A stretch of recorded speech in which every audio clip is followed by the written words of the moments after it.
Hola, buenas tardes. Mi nombre es Nilsa Machado, estoy a cargo de la Gerencia Comercial Estratégica en Cabla. Es un gusto para mí estar el día de hoy presentando uno de los temas más innovadores que estamos trayendo al mercado en México. Para ello, pues, estará con nosotros el maestro Eliseo Mota, quien está aquí, ya lo pueden visualizar. Eliseo está graduado en farmacia bioquímica en la Universidad Paulista y cuenta con especialidades en gestión de personal y proyectos de la fundación. Además, tiene una maestría en neurociencia y marketing por la Pontifex Universidad Católica. Tiene o forma parte de la Asociación Internacional de Alzheimer para el avance de la investigación y el tratamiento para el Alzheimer. Tiene más de 20 años de experiencia en el diagnóstico y ha desempeñado diversos roles dentro del sector de la salud, principalmente como director técnico del laboratorio del Instituto de Geriatría de Sao Paulo.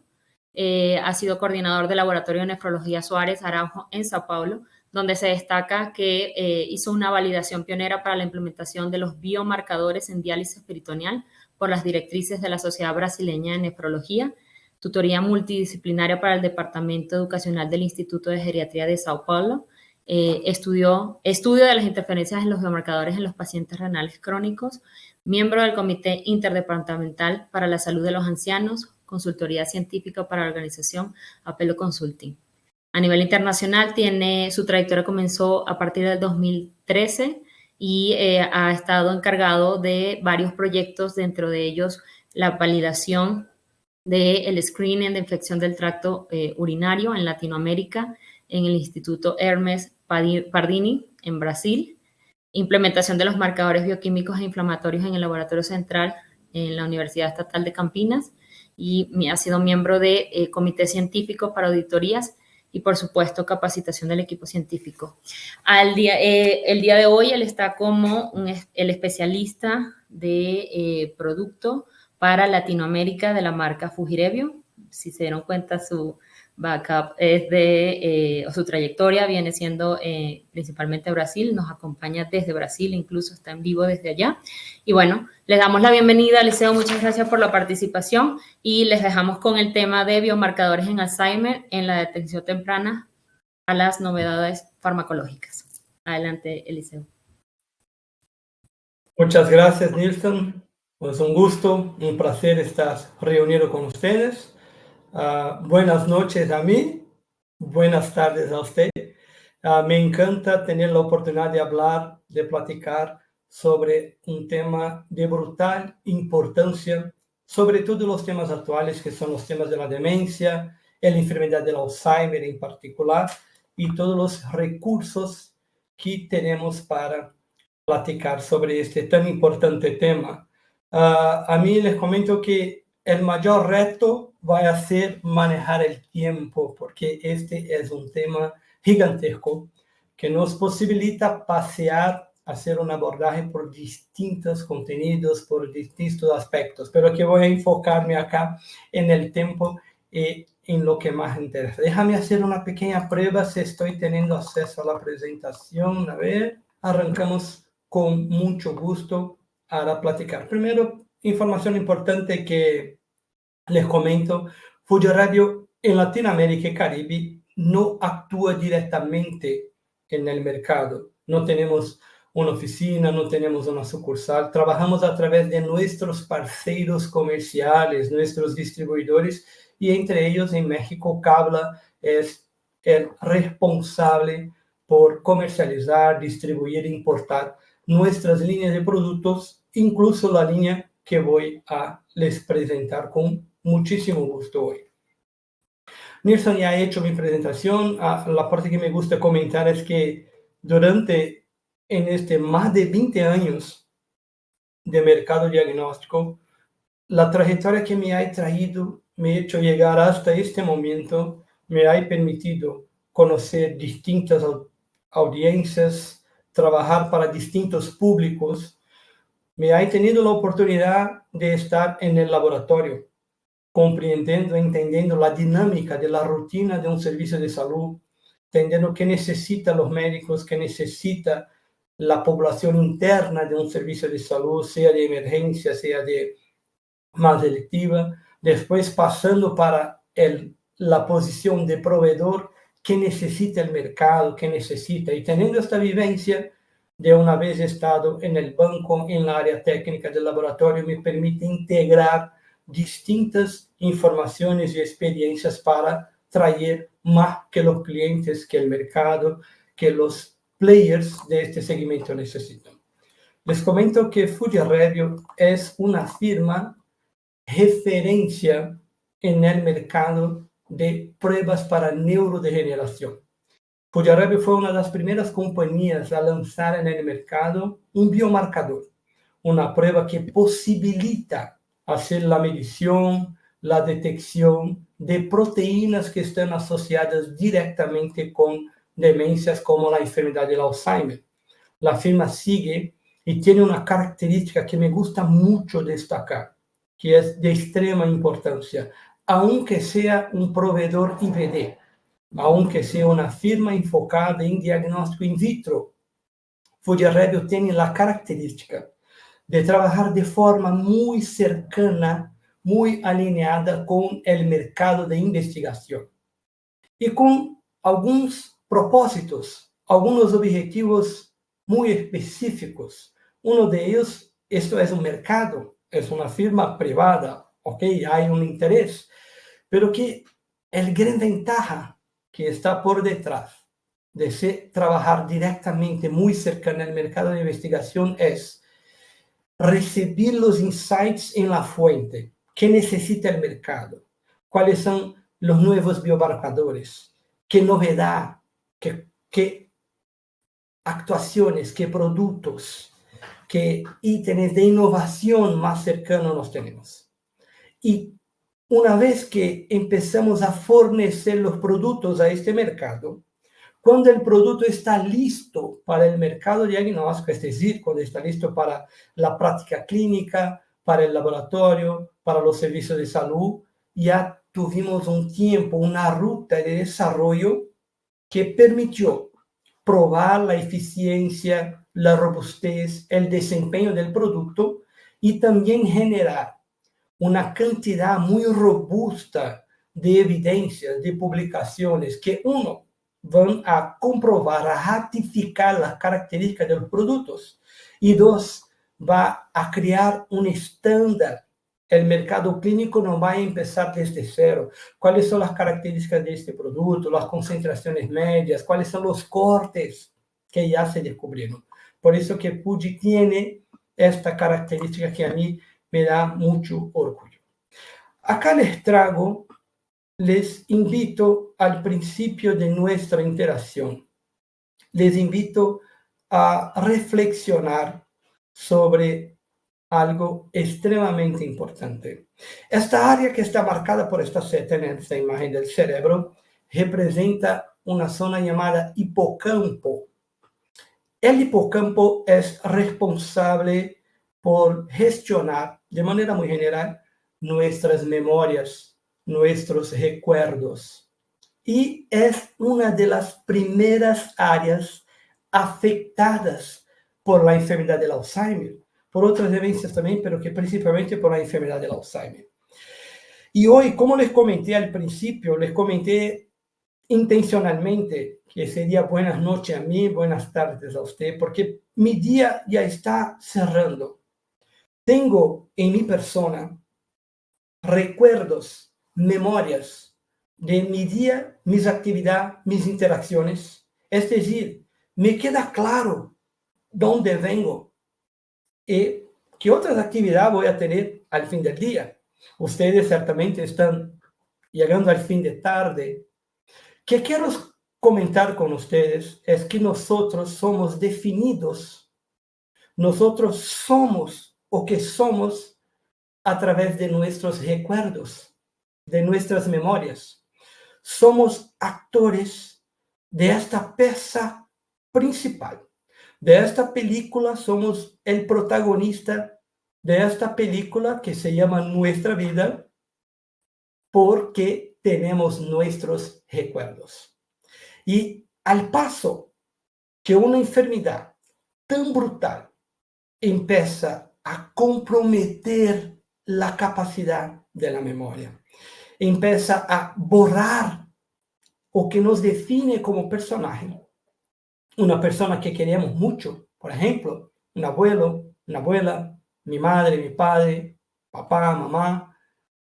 Se empieza a las características que definen esta persona como conocemos. Significa que esta persona puede no existir más. Aunque vivo, el individuo, el Eliseo que se conocía, no existe más. Les invito a este ejercicio porque como actores en la área de la salud, en el seguimiento de diagnóstico de salud, tenemos una responsabilidad gigantesca en tener un papel de protagonismo, en proveer estas soluciones al mercado, proveer a los pacientes finales, a los servicios de salud, a los clínicos, los neurólogos, los especialistas, los laboratorios. Esto es de altísima importancia. Pasando por el concepto, muy importante tener en cuenta y se quedar claro qué es demencia, qué es enfermedad del Alzheimer. Siempre hay como una confusión. Demencia no es una enfermedad específica o una enfermedad aisladamente en un término de concepto. Demencia es un conjunto de síntomas, de señales, de manifestaciones que en general se empieza a se detectar, a se percibir, a se notar a través del deterioro de la memoria y de otras habilidades que van comprometiendo las actividades, comprometiendo las personas. La primera de ellos es el comprometimiento de la memoria, los olvidos. Después se empieza a comprometer, a perderse las capacidades de comunicación, comunicación verbal, no verbal. También las actividades cotidianas simples que no necesitan de un nivel de aprendizaje o complejidad, hasta que se avance a comprometer la cognición de los individuos. Cognición es la capacidad de transformar información en conocimiento. Entonces, para yo que soy un profesional o muchos que están nos acompañando hoy, es decir, realizamos actividades que para la población en general puede ser una actividad que tenga un nivel de complejidad, es decir, hubo necesario un ejercicio de cognición, de aprendizaje, de desarrollo, y se empieza a perder esta capacidad. Hasta avanzar a las últimas etapas cuando se llega de facto a las manifestaciones de demencia más severa, donde, como les comenté al principio, este individuo, esta persona que existía, que representaba un papel, una figura, un rol, pasa a no existir más, aunque sigue vivo en un contexto biológico. Entonces, como un paraguas, tenemos las demencias con todas estas manifestaciones que les comenté, y por debajo de este paraguas se van clasificando los tipos de demencia, como la enfermedad del Alzheimer, por ejemplo. ¿Por qué la enfermedad del Alzheimer sigue como punto principal de las discusiones, de las pláticas? Porque representa la mayor proporción de casos de demencia. Les comento que cerca de 80% de los casos de demencia están asociados a la enfermedad del Alzheimer. Por eso que se genera tanta atención, por eso que está en el centro de esta discusión. Eliseo, ¿y por qué vamos a teniendo tantos casos?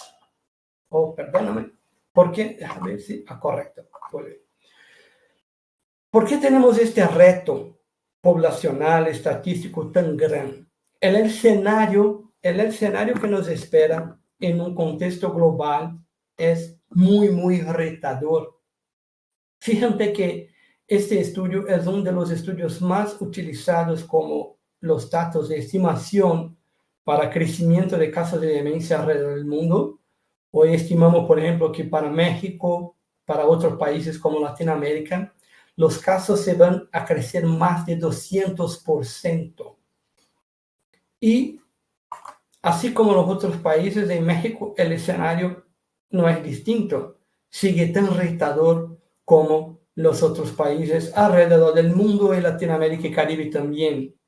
Eliseo, ¿por qué se espera, por qué se estima un crecimiento tan alto de casos de demencia?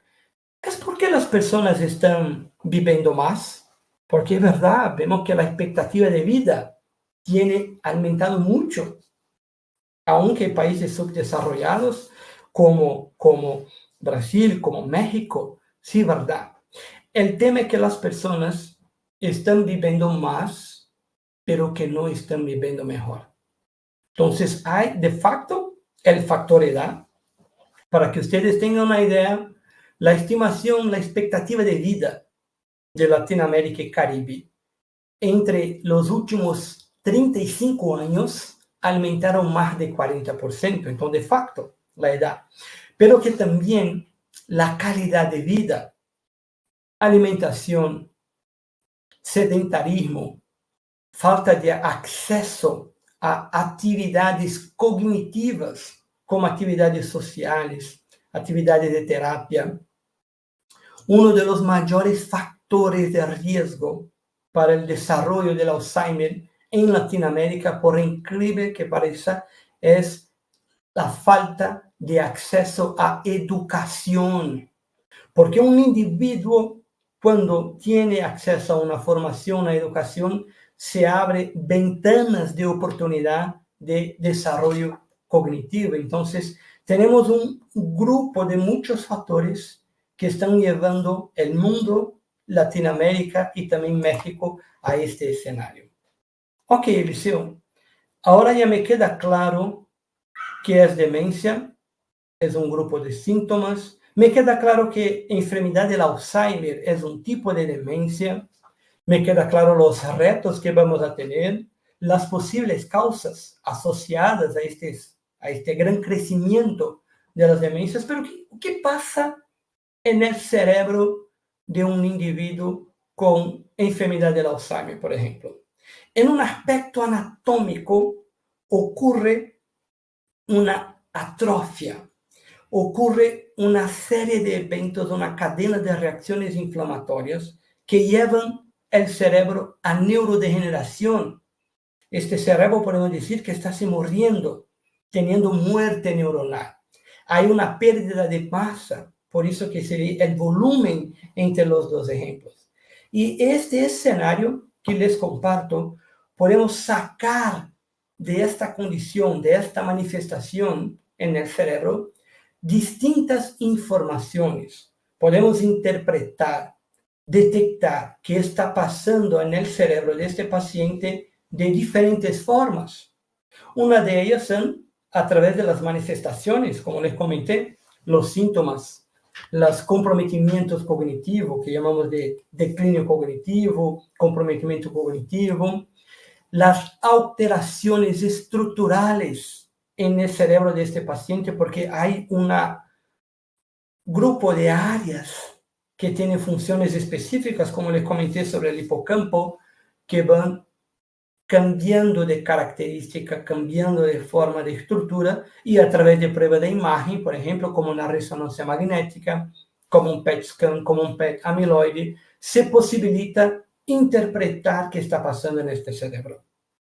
Una otra forma de se interpretar y más adelante diagnosticar, auxiliar en el diagnóstico qué está pasando, son las alteraciones bioquímicas que van a ocurrir, que se van a expresar a través de proteínas específicas, a través de biomarcadores, que sus niveles se cambian, aumentando, disminuyendo, de acuerdo con el perfil que se encuentra el paciente. Estos biomarcadores primordialmente son medidos, son evaluados en el líquido cefalorraquídeo por una cuestión anatomofisiológica, porque sirve como la mejor captura con una buenísima sensibilidad para detectar estos biomarcadores. ¿Qué biomarcadores, Eliseo, estamos hablando? ¿Qué proteínas son esas?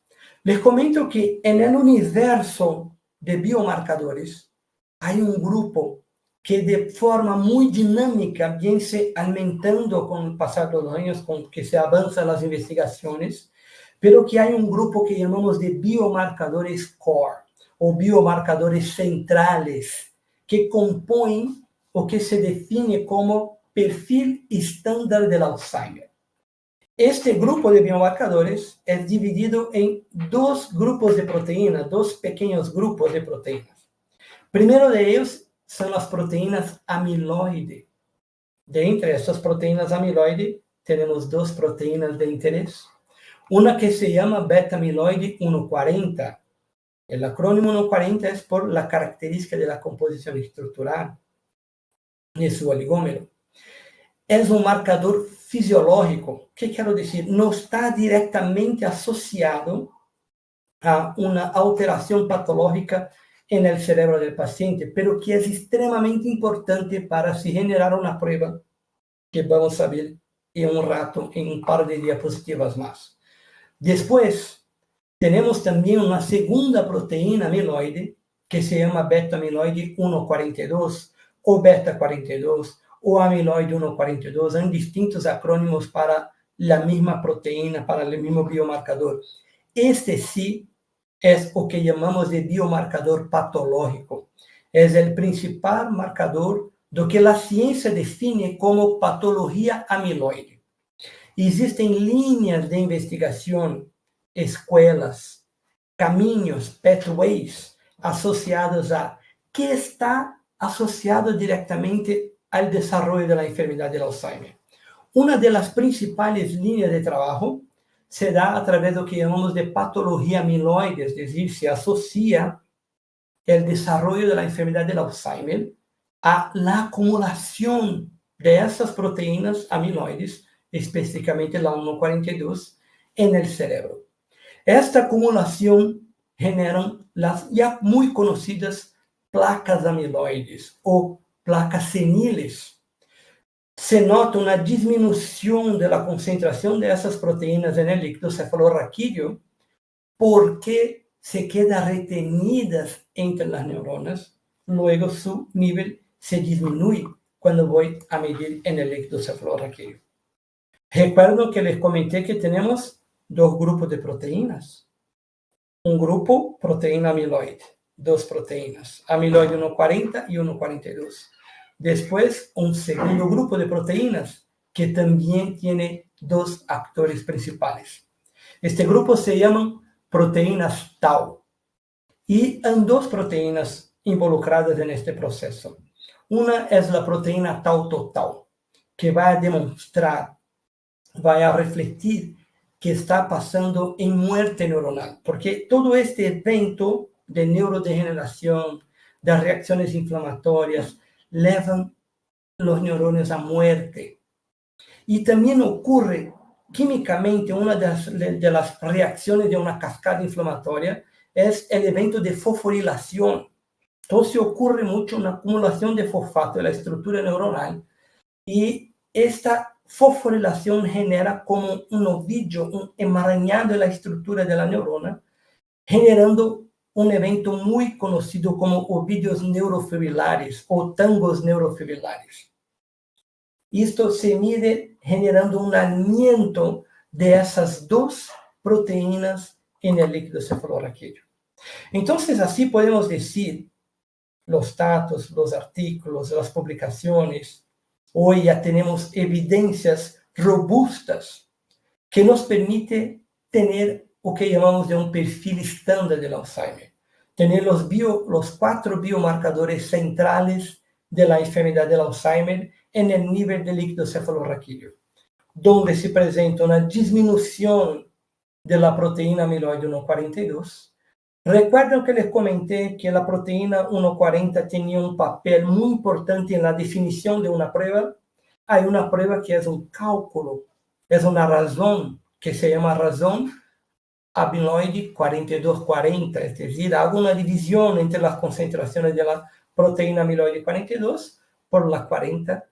Este es un dato extremadamente importante, ya está incluido en las guías, tiene un papel para añadir valor diagnóstico gigantesco, los dos se disminuyen, se bajan. ¿Por qué? Porque está ocurriendo una acumulación de esas proteínas en el tejido cerebral. Al reverso, está ocurriendo también muerte neuronal, fosforilación de las proteínas tal, y ocurre una elevación de la proteína tau total y de la proteína tau fosforilada. Entonces, el perfil estándar del Alzheimer, disminución de las amiloides y aumento de las proteínas tau. Y esto nos generó el perfil estándar del Alzheimer. Una vez que tenemos el perfil estándar, ¿cuáles son los guidelines? ¿Cuáles son las herramientas de diagnóstico ya establecidas en distintos países, en consensos, en algoritmos, en guías de práctica clínica? Si tenemos 3 bloques de acciones, de recursos para auxiliar en el diagnóstico de demencias como la enfermedad del Alzheimer. La primera de ellos es el diagnóstico clínico. Existen una serie de protocolos, de encuestas, que van a hacer preguntas muy específicas a los pacientes, que parece ser muchas veces preguntas ordinarias, preguntas generales, pero que dependiendo del nivel de formación, del nivel de educación que esta persona tiene, dependiendo de tu formación, de la profesión, dependiendo de características culturales, étnicas, se aplica un protocolo, como examen de estado mínimo mental, por ejemplo, o un que se llama protocolo de Montreal, que es el protocolo MOCA, y muchos otros. Y esto permite generar una puntuación, un score, basado en cómo el paciente, en cuánto tiempo contesta las preguntas, definir su comprometimiento cognitivo, su nivel de comprometimiento cognitivo. Después tenemos una segunda herramienta a través de las pruebas de imagen, de los biomarcadores de imagen, como pruebas de PET scan, de PET amiloide, de tau PET, como resonancia magnética estructural, que va a permitir, ya se tiene estándares de cuáles son las alteraciones morfológicas, la acumulación de estas placas amiloides, por ejemplo, pueden ser detectadas a través de unas pruebas de imagen. Y la tercer recurso son los biomarcadores, que a través de la toma de muestra se puede medir, cuantificar. Fíjate que les comenté disminución de las proteínas amiloides, de la razón 4240, aumento de las proteínas tau total, de las proteínas tau fosforilada. Tenemos reactivos, pruebas, kits, un kit para amiloide, un kit para amiloide 42, uno para 40, un kit para la proteína tau total, la tau fosforilada, que va a permitir hacer la medición de esos biomarcadores. Eliseo, ¿hay alguna guía que permite, que posibilita la interpretación de este cuadro? Ok, me quedó claro que hay un perfil diseñado. Sí, hay una guía global. La guía más conocida es un protocolo que se llama protocolo ATN. ATN, A de amiloide, T de tau y N de neurodegeneración, donde se evalúan los cuadros fisiopatológicos que el paciente presenta, donde se evalúa los biomarcadores que se tiene disponible, biomarcadores de imagen y biomarcadores de fluido. En este caso, la primera guía presenta los biomarcadores en líquido cefalorraquídeo. Y si yo encuentro alteraciones asociadas a las proteínas amiloide, es decir, que es un paciente A positivo. Si yo encuentro alteraciones asociadas a la proteína tau, un paciente T positivo. O datos asociados a neurodegeneración, un paciente N positivo. Y fíjate que se han creado 8 perfiles, porque la enfermedad del Alzheimer es un continuo. El paciente empieza con señales, con síntomas, sus biomarcadores están se alterando y es posible al neurólogo, al especialista, al servicio de salud, identificar si este paciente está en un cuadro patológico estándar para Alzheimer o un cuadro de una demencia no Alzheimer. Entonces el especialista va a buscar otras pruebas, otros exámenes, otro abordaje. o si el paciente presenta un cuadro normal y se busca otra patología asociada a este evento, a esta situación. Un punto muy interesante, muy prometedor sobre estos biomarcadores, fíjense que les comenté que está ocurriendo alteraciones cerebrales. Estas alteraciones generan manifestaciones clínicas, comportamentales que son detectables. Yo voy a una prueba de imagen y detecto alteraciones morfológicas y estructurales coincidentes con esas patologías. Y tengo alteraciones en los biomarcadores que cierran la clave. Pero que imagina que si yo te comentase que estas alteraciones de las concentraciones de esos biomarcadores que les mencioné, proteínas amiloide, proteínas tau, empiezan hasta 20 años antes de los síntomas. Yo tengo 45 años. Es decir, que tal vez, yo espero que no, tal vez en un par de años, aunque sin ningún síntoma, ya pueda empezar a presentar alteraciones en estas concentraciones. Esta cascada patológica ya se ha comprobado y esto generó un nuevo segmento en la enfermedad del Alzheimer que se llama detección temprana del Alzheimer. Es decir, detectar estas alteraciones antes de un comprometimiento cognitivo severo, antes que este individuo, que al principio de nuestra plática, de nuestra interacción, les comenté que corría riesgo de no existir más. Sean posible una serie de intervenciones, dejé de propósito una información muy importante para este momento. No les comenté qué tipo de Alzheimer existen, qué están asociados. Les comento que hoy tenemos dos tipos de Alzheimer en general, la enfermedad del Alzheimer en general. Una enfermedad del Alzheimer genética, hereditaria, causada por una mutación en algunos genes específicos, PSEN1, PSEN2, donde un grupo de personas puede cargar estas mutaciones y van a tener manifestaciones, avances clínicos, muchas de ellas de forma más precoce, más temprana que un anciano, por ejemplo. Les comento, por ejemplo, que en México hay una mutación conocida, ya identificada, ya rastreable, que se llama mutación Jalisco o mutación de los Altos, que es característico del estado de Jalisco. Así como hay la mutación PAIS en Colombia, así por adelante. Pero que este Alzheimer genético, si así podemos decir, representa, corresponde a en promedio 5% de los casos de Alzheimer. La gran mayoría de los casos están asociados a lo que llamamos de Alzheimer esporádico. Esporádico porque la enfermedad se aparece a rumbo de los años en la vida del individuo. ¿Causado por qué? Por los eventos modificables que le comenté. Eliseo está me diciendo entonces que sería posible detectar estos biomarcadores de forma temprana y hacer cambios en el abordaje en este paciente, en calidad de vida, en terapia, en alimentación. Sí, tenemos estudios que demuestran que los casos detectados antes de los 65 años, más de 50% disminuye la progresión de la enfermedad a través de mejoría de los factores modificables. Por eso que se queda tan importante esta ventana de oportunidad de se detectar la enfermedad cuanto antes posible.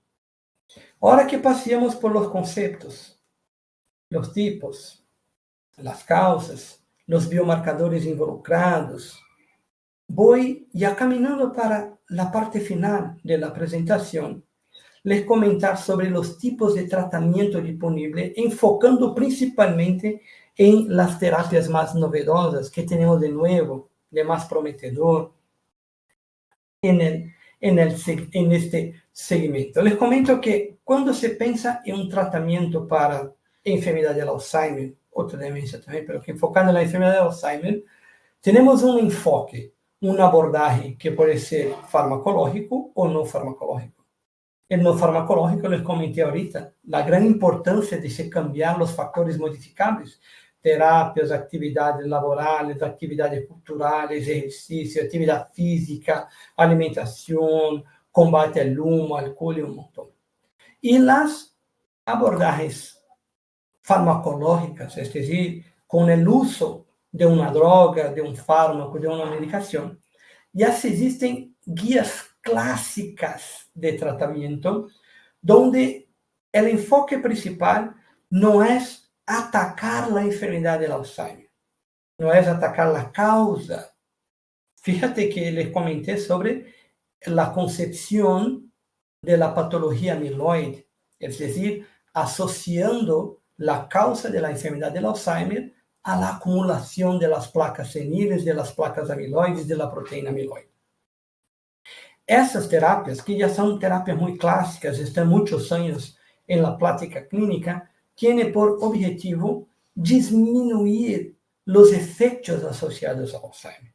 Entonces, auxiliar la concentración de neurotransmisores asociados a la memoria, recuerdo, a el manejo, gestionar los cambios comportamentales, con sedativos, con ansiolíticos, ya muy conocidos, muy incluidos en las guías de práctica clínica. Y tenemos, ¿o qué de nuevo, Eliseo? ¿O qué de novedoso? Un nuevo grupo de fármacos, de drogas, de una perspectiva de tratamiento, que está enfocada en o que podemos decir que una de las principales causas de la enfermedad del Alzheimer. Esta abordaje terapêutica se llama terapias modificables de la enfermedad, porque van a trabajar un cambio en lo que se acredita ser la causa de la enfermedad. Entonces, estas medicaciones más novedosas son compuestas por anticuerpos monoclonales que van a buscar esas proteínas amiloides, estas placas, esta acumulación de las proteínas amiloides y van a consumir, van a destruir estas placas amiloides. Una vez que se busca disminuir las concentraciones, intentándose bajar el impacto del avance de esas placas. Ya tuvimos otras drogas en el mercado. Actualmente tenemos dos medicaciones, una que fue aprobada recientemente por COFEPRIS en México, que es el Lenaquemab. Tenemos también un anticuerpo de L-lil, donanemab, pero que los dos con propiedades y formas de manejo, de tratamiento y características muy parecidas. ¿Ok? Dale. Una vez que hablamos sobre los diagnósticos, los recursos, el rol que tienen los biomarcadores, los nuevos tratamientos disponibles que van a estar asociados más directamente a la causa de la enfermedad, ¿cómo podríamos hacer un resumen de las aplicaciones posibles de esos biomarcadores, del uso de estas pruebas? Uno, en el diagnóstico, como les comenté, porque ya está incluso en la guía que va a auxiliar en conjunto de otras informaciones el especialista, el neurólogo, a llegar a un posible diagnóstico de este paciente. El segundo es la detección temprana, descubrirla el cuanto antes y promover intervenciones preventivas, intervenciones en cambio de los factores modificables y minimizar la progresión de la enfermedad en estos pacientes.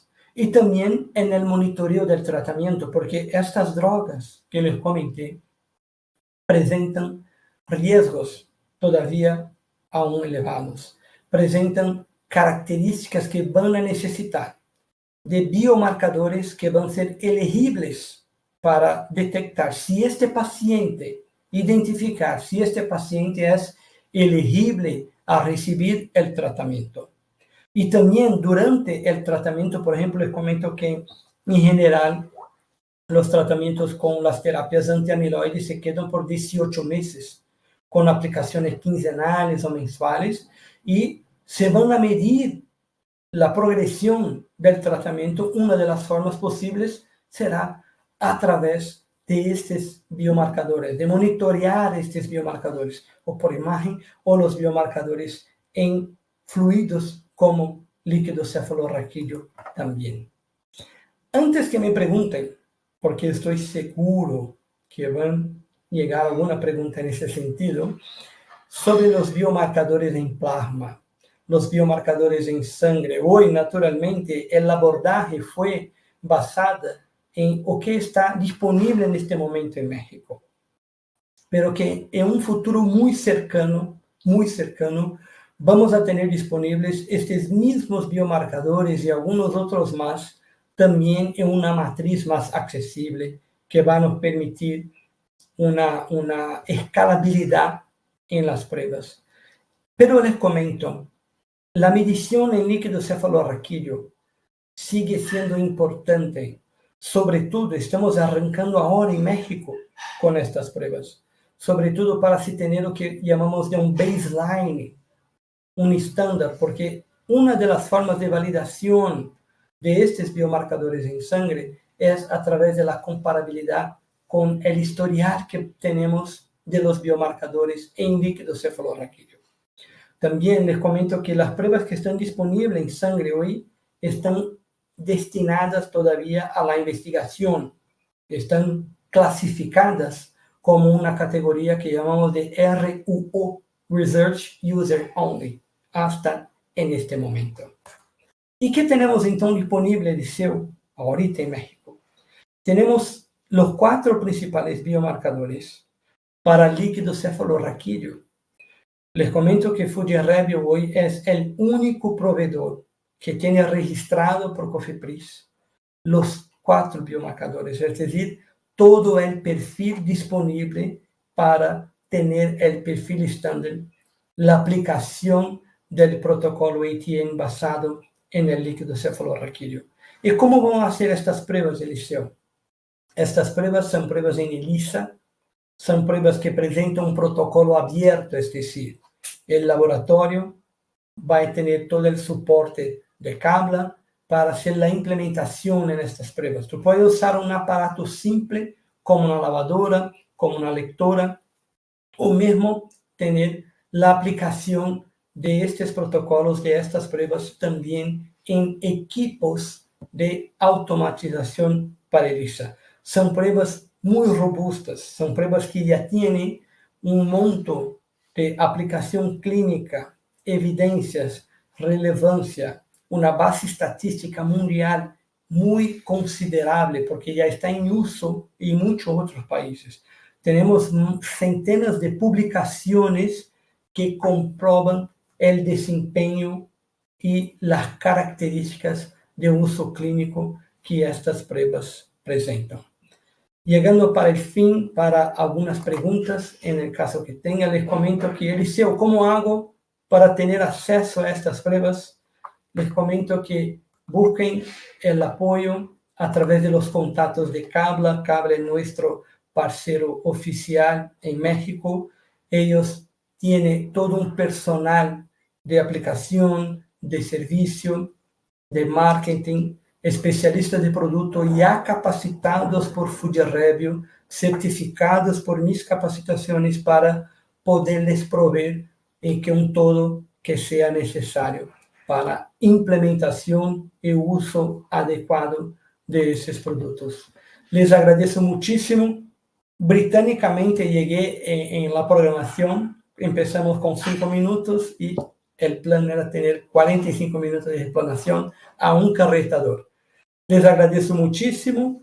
Tenemos algunos minutos para preguntas, comentarios, inquietudes. Estoy a sus disposiciones, con mucho gusto.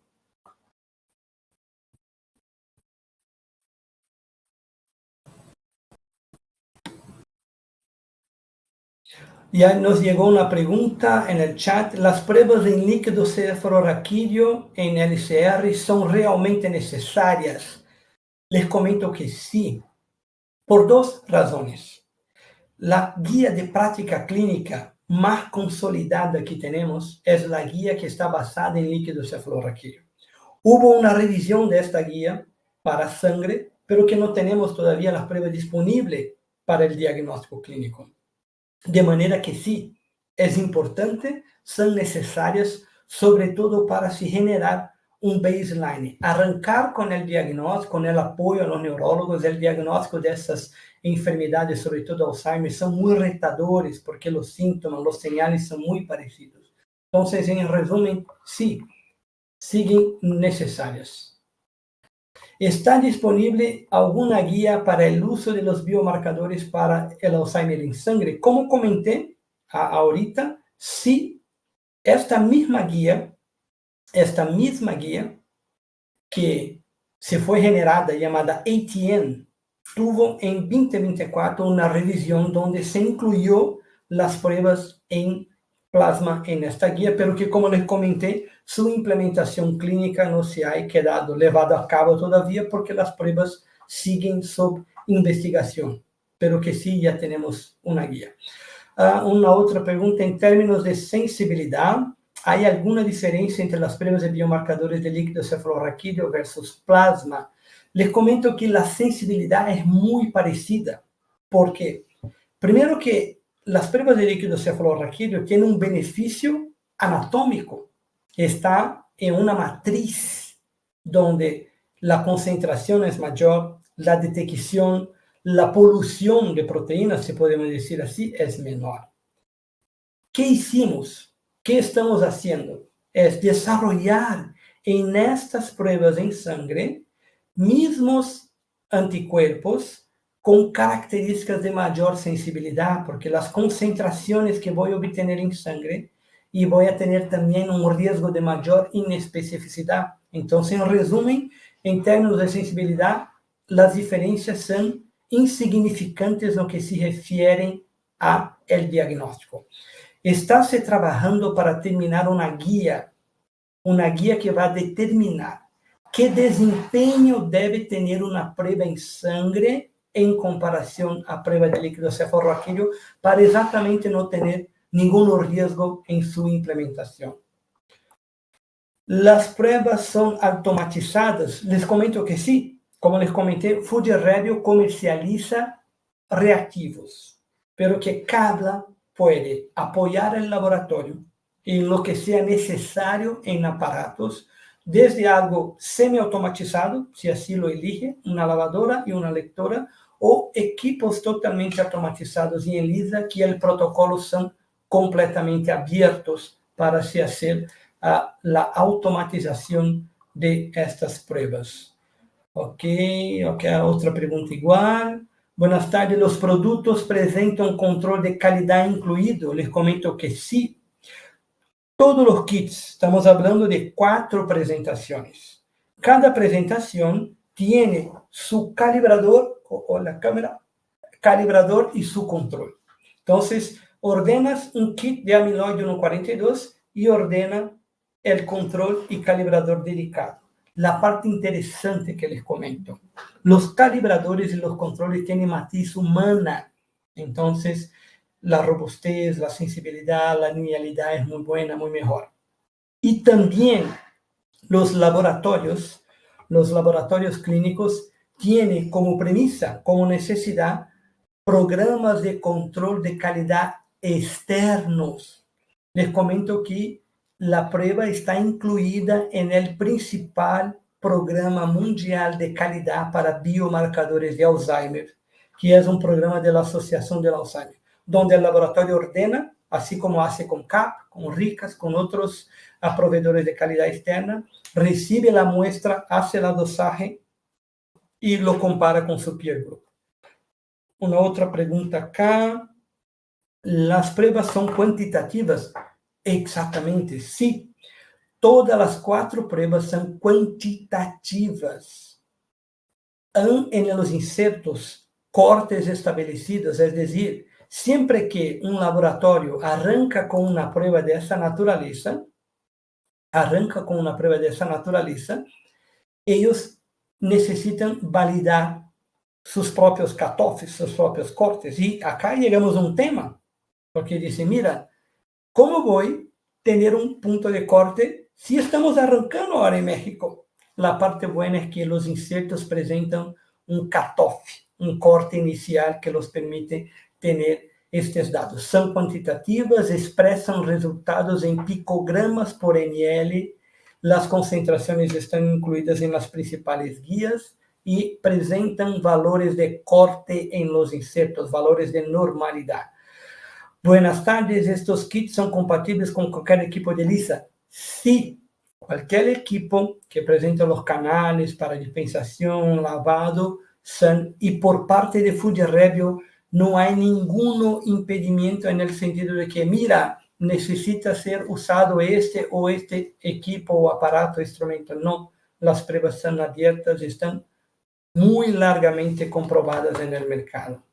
Llegaron muchísimas preguntas, déjame ver si no olvidé de ninguna más. ¿Cómo un neurólogo o médico especialista puede solicitar alguna de estas pruebas? Interesantísima esa pregunta, porque estamos hablando de una muestra en ictocefalorraquídeo. Entonces voy a les comentar sobre la ruta estándar para una prueba de esa. El neurólogo la ordena. El paciente necesita hacer la toma de muestra. Opción 1, seguir con los protocolos ya existentes. Entonces, un laboratorio que ofrece un servicio de toma o el neurólogo hace la toma, Cabla va a disponibilizar guías, puntos de apoyo de cuáles son los requisitos preanalíticos para estas pruebas. ¿Qué tipo de contenedor? ¿Cuál es la estabilidad de la muestra? Y si va a tomar en una clínica y enviar a un punto de procesamiento en el laboratorio. El neurólogo lo ordena, hacen la toma, llega en el laboratorio. En el día siguiente, el neurólogo ya va a tener las concentraciones listas, va a tener su reporte con los resultados de estos biomarcadores. Basado en este reporte, puede seguir, por ejemplo, voy a trabajar con el concepto ATN. Entonces, tengo disminución de los amiloides, tengo elevación de las proteínas tal, el paciente se encuadra en el perfil estándar del Alzheimer. A ver si hay más preguntas. ¿Tiene algún tipo de material educativo que pueden compartir? Interesantísima esta pregunta. Me lleva a, en algunos segundos, comentar a ustedes sobre una iniciativa fantástica de Fujirebio. Fujirebio tiene un consejo, como un grupo, un comité, que se llama Neurocenter of Excellence, Centro de Neuroexcelencia. Es un consejo que se queda ubicado en nuestra casa matriz en Bélgica, que reúne alrededor del mundo más de 250 profesionales, neurólogos, investigadores, expertos. Este centro tiene como una de sus actividades principales es generar información, porque es retador platicar sobre ese tema, sobre todo en distintas audiencias. Hoy estoy hablando con un público específico, involucrado en el seguimiento. Hablar únicamente con los neurólogos es un abordaje, únicamente con los investigadores otra, con los pacientes entonces algo completamente distinto. Fujirebio presenta videos, guías, animaciones, con traducción en español, donde Cabla, siendo nuestro representante en México, va a les proveer con los laboratorios, con los parceros, de un todo que sea necesario para compartir la mejor calidad de información a los clientes finales. Interesante pregunta. ¿Cuál es la estabilidad de los reactivos una vez abiertos? No estamos hablando, los reactivos presentan una cantidad de 96 posibles. Es como una placa, una microplaca de EXA. Y no estamos hablando al principio de una rutina que va a tener un volumen muy alto. Me imagino que eso sea la justificativa por la pregunta de la participante, Lidia Moreno. Les comento que las pruebas tienen, una vez abierto, una estabilidad de hasta 16 semanas. Es decir, es una prueba muy robusta. Tenemos alrededor del mundo laboratorios que hacen un volumen mayor, que hacen la rutina una vez a la semana, o a 2 semanas, o 2 veces a la semana, que juntan un volumen de rutina porque tiene estas características, pero que también tenemos laboratorios con un volumen de rutina inicial, pionero, que siguen trabajando muy bien, muy satisfechos con las características de la prueba. A ver si hay alguna más. Preguntas. Si no olvidé ninguna porque se fue cargando. A ver. Acá las que veo fueron estas. No sé si Nielsen llegó por algún otro canal. ¿Alguna pregunta más? No, esas serían todas las preguntas que nos hicieron, ¿vale? Perfecto. Entonces, les dejo. Les agradezco muchísimo por la oportunidad. Quedaremos abiertos a cualquier otra inquietud a través de los canales de Cabla que necesiten cualquier información adicional. Será de mucho gusto contestar y les apoyar en este tema de extrema importancia que me deja muy orgulloso México estar arrancando y sobre todo con un parcero tan importante como Cabla. Muchísimas gracias. Muchísimas gracias a ti, Eliseo. Muchas gracias a los asistentes.